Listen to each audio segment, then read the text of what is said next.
Hello সবাইকে, কী অবস্থা সবার? বৃহস্পতিবারেই ডিসাইড হয়ে গিয়েছিল যে শুক্রবারে আমরা ব্রেকফাস্ট করতে যাব।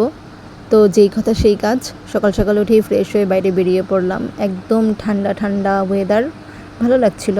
একটা রিক্সা পেয়ে গেলাম, উঠে পড়লাম, সবাই মিলে চলে যাচ্ছি গন্তব্যে। কোনো একদিন যদি কেউ অফার করে যে নাস্তা বানানো লাগবে না, সেদিন যে কি শান্তিটা লাগে, এটা আমার মতো যারা হাউস ওয়াইফ আছে কেবল তারাই বুঝতে পারে। তো খাবারের জন্য ওয়েট করছি, শুধু সালাদ দিয়ে গেছে, ব্যাস। খাওয়া দাওয়া অর্ধেকটা শেষ হওয়ার পর, অর্ধেকটা কি প্রায় শেষ হয়ে যাওয়ার পর মনে পড়লো যে ভিডিও করা লাগবে খাবারের কিছুটা। খাওয়া দাওয়া শেষ করে আমরা বেরিয়ে পড়লাম বাসার উদ্দেশ্যে। এদিকে বাইরে ঝড় বৃষ্টি শুরু হয়ে গেছে। আমি রান্না করছি মুরগির মাংসের ঝোল আর চা। বাইরে বৃষ্টি হচ্ছে, ওই সময় তো চা না খেলে হয়ই না। তো চা দিয়ে বিস্কুট দিয়ে খাচ্ছিলাম, আর বাইরে বৃষ্টি হচ্ছিল। এদিকে আমার মেয়ে এবং তার বাবা নিচে নেমে গেল, কিন্তু নিচে নামতে নামতে বৃষ্টি অনেকটাই শেষ হয়ে গিয়েছে।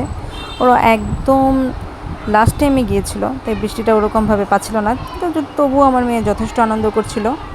তো আজকের মতো এখানেই বাই বাই জানিয়ে দিচ্ছি। ভালো থেকো সবাই।